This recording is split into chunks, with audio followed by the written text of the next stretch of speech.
Good morning students. మార్కెటింగ్లో ఇప్పుడు మనం market segmentation గురించి చెప్పుకుంటున్నాం.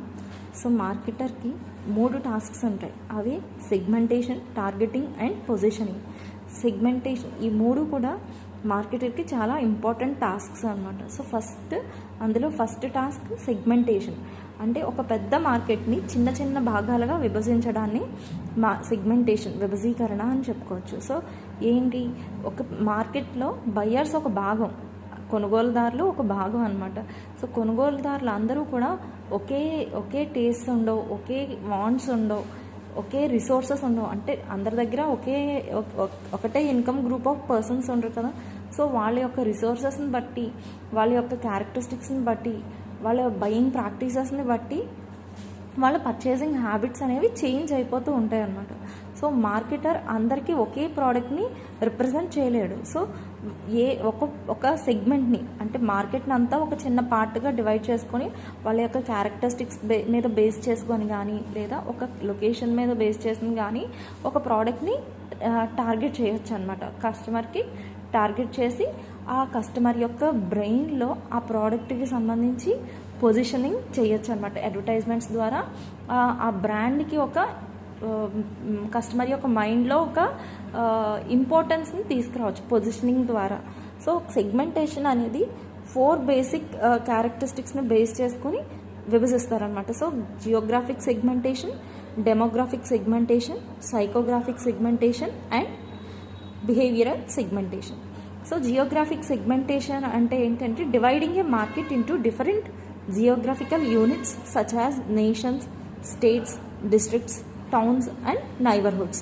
సో ఇక్కడ ఒక్కొక్క కంట్రీకి ఒక్కొక్క టైప్ ఆఫ్ కల్చర్ ఉంటుంది, ఒక్కొక్క టైప్ ఆఫ్ పాపులేషన్, అంటే డెన్సిటీలో కావచ్చు, ఒక్కొక్క నేషన్కి, అంటే ఒక్కొక్క కంట్రీకి ఒక్కొక్క టైప్ ఆఫ్ ప్రోడక్ట్ని ఆఫర్ చేయాలి. సో నేషన్ని బట్టి అయినా సెగ్మెంటేషన్ చేయొచ్చు, స్టేట్స్ని బట్టి, నెక్స్ట్ డిస్ట్రిక్ట్స్ని బట్టి, టౌన్స్ని బట్టి, నైబర్హుడ్స్ని బట్టి కూడా సెగ్మెంటేషన్ చేసుకోవచ్చు అనమాట. సో ఏదైనా ప్రోడక్ట్ ఫర్ ఎగ్జాంపుల్ KFC తీసుకుంటే అది ఫస్ట్ యూఎస్ఏలో స్టార్ట్ అయ్యింది.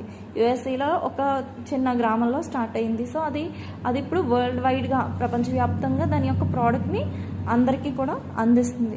అలాగే క్రెయిన్ నట్ పౌడర్ తీసుకుంటే అది కూడా విజయవాడలో గ్రంథి సుబ్బారావు గారు ఒక చిన్న కుటీర పరిశ్రమగా స్టార్ట్ చేసింది. ఇప్పుడు మన ఆంధ్రప్రదేశ్ స్టేట్ అంతా కూడా ఇప్పుడు క్రెయిన్ నట్ పౌడర్ అనేది సప్లై అవుతుంది అనమాట. సో అదేంటి, ఫస్ట్ ఒక లోకల్గా స్టార్ట్ చేసి అది ఇంటర్నేషనల్గా మార్చడం అనమాట. సో ఆ కంపెనీకి ఏం చేయాలి, ఏ ఏరియాలో అయితే ప్రోడక్ట్ని ఆఫర్ చేస్తుందో ఆ ఏరియాని బట్టి ఆ ప్రోడక్ట్ని ఆఫర్ చేయగలగాలన్నమాట. సో లోకలైజ్ ప్రోడక్ట్ ఇంటర్నేషనల్ది అయినా థాట్ మాత్రం లోకల్ థాట్లో ప్రోడక్ట్ని అందించగలిగినప్పుడు మా ప్రోడక్ట్ అనేది ఈజీగా సక్సెస్ అవుతుంది అనమాట. సో KFC ఉంది, యూఎస్ఏలో వాళ్ళు బీఫ్ని కన్జ్యూమ్ చేస్తున్నారు, అదే బీఫ్ని ఇండియాలో కన్జ్యూమ్ చేయరు కదా. సో కల్చర్ని బట్టి ప్రోడక్ట్లో చేంజెస్ అనేవి తీసుకురావాలన్నమాట. సో ఒక ఏరియాని టార్గెట్ చేయొచ్చు, లేకపోతే కొన్ని జియోగ్రాఫికల్ ఏరియాస్ని టార్గెట్ చేయొచ్చు అనమాట company. So next on the basis of demographic segmentation. Demography అంటే మనం చెప్పుకున్నాం కదా, డెమోగ్రఫీ అంటే స్టడీ ఆఫ్ పాపులేషన్, జనాభా గురించి నేర్చుకోవడాన్ని మనం డెమోగ్రఫీ అంటాం అనమాట. సో డెమోగ్రాఫిక్ సెగ్మెంటేషన్ అంటే dividing the markets into groups based on demographic variables such as age, gender, family size, income, occupation, education, religion. So ఏజ్ని బట్టి, జెండర్ని బట్టి, ఫ్యామిలీ సైజ్ని బట్టి, ఇన్కమ్ రిసోర్సెస్ని బట్టి, మనం చేసే ఆక్యుపేషన్ బట్టి, మనకు ఉండే ఎడ్యుకేషనల్ క్వాలిఫికేషన్స్, రిలీజియన్ని బేస్ చేసుకొని కంపెనీ కనుక మార్కెట్ని డివైడ్ చేస్తే దాన్ని డెమోగ్రాఫిక్ సెగ్మెంటేషన్ అని అంటాం అనమాట. సో ఈ ఏజ్ని బట్టి కన్జ్యూమర్ యొక్క వాంట్స్ అనేవి చేంజ్ అయిపోతూ ఉంటాయి. అంతే కదా. సో మనం చిన్నప్పుడు ఒక టైప్ ఆఫ్ ప్రోడక్ట్స్ని ఇష్టపడితే కొంచెం యంగ్ ఏజ్కి వచ్చేటప్పటికి ఒక టైప్ ఆఫ్ ప్రోడక్ట్స్ని, ఓల్డ్ ఏజ్కి వచ్చేటప్పటికి ఒక టైప్ ఆఫ్ ప్రోడక్ట్స్ని ఇష్టపడతాం.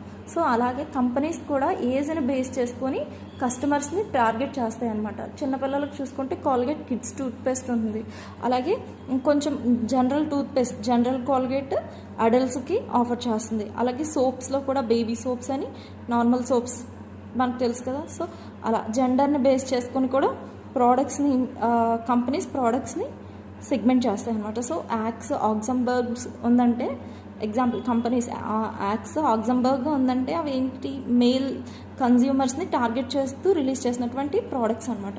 సో టైటాన్, రాగా, డవ్ దేన్ని టార్గెట్ చేసింది, ఉమెన్ మార్కెట్ని టార్గెట్ చేస్తూ వచ్చిన ప్రోడక్ట్స్. అలాగే నైక్, గార్నియర్ ఉందంటే బోత్ జెండర్స్ ఇద్దరు, అంటే మేల్ని ఫిమేల్ని ఇద్దరికి ఆఫర్ చేస్తూ వచ్చేటటువంటి బ్రాండ్స్ అనమాట. నైక్లో ఇద్దరికి అంటే షూస్ కానీ లేకపోతే ఫుట్వేర్ మొత్తం ఇద్దరికి సంబంధించినటువంటి బ్రాండ్స్ అక్కడ అవైలబుల్గా ఉంటాయి అన్నమాట. గార్నియర్ కూడా అంతే. సో బోత్ మెన్ అండ్ ఫిమేల్ని ఇద్దరికి ప్రోడక్ట్స్ని ఆఫర్ చేస్తుంది.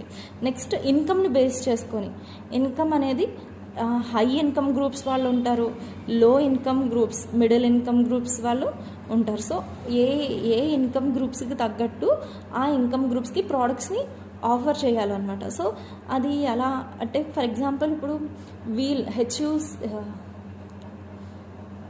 హెచ్యుఎల్ తీసుకుంటే, హిందుస్థాన్ యూనిలివర్ లిమిటెడ్, అది ఏం చేస్తుంది, ప్రోడక్ట్స్ని ఆఫర్ చేస్తుంది. సో వీళ్ళు కొంచెం లో ఇన్కమ్ గ్రూప్స్ వాళ్ళని టార్గెట్ చేస్తూ రిలీజ్ చేస్తే, సర్ఫ్ ఎక్సెల్ కూడా హెచ్యుఎల్దే, అది కొంచెం హై ఇన్కమ్ గ్రూప్స్ వాళ్ళని టార్గెట్ చేస్తూ వచ్చినటువంటి ప్రోడక్ట్ అనమాట. నిర్మా లో ఇన్కమ్ గ్రూప్స్ వాళ్ళని టార్గెట్ చేస్తూ వచ్చినటువంటి ప్రోడక్ట్. సో ఇన్కమ్ గ్రూప్స్ని బేస్ చేసుకొని కూడా ప్రోడక్ట్ని సెగ్మెంట్ చేయొచ్చు అనమాట. నెక్స్ట్ ఆక్యుపేషన్ను బేస్ చేసుకొని, అంటే బ్లూ కాలర్ జాబ్స్ అంటే వర్కర్స్ అని, నెక్స్ట్ మేనేజర్స్, సిఈఓస్, అంటే వాళ్ళు ఉండే ఆక్యుపేషన్ని బట్టి కూడా వాళ్ళ యొక్క ప్రోడక్ట్ యూసేజ్ అనేది చేంజ్ అయిపోతూ ఉంటుందన్నమాట. సో కంపెనీస్ ఆక్యుపేషన్ని బేస్ చేసుకొని కూడా, వాళ్ళు చేసే ఆక్యుపేషన్ బేస్ చేసుకొని కూడా సెగ్మెంట్ చేయొచ్చు అనమాట. మార్కెట్ అనేది సెగ్మెంట్ చేయొచ్చు.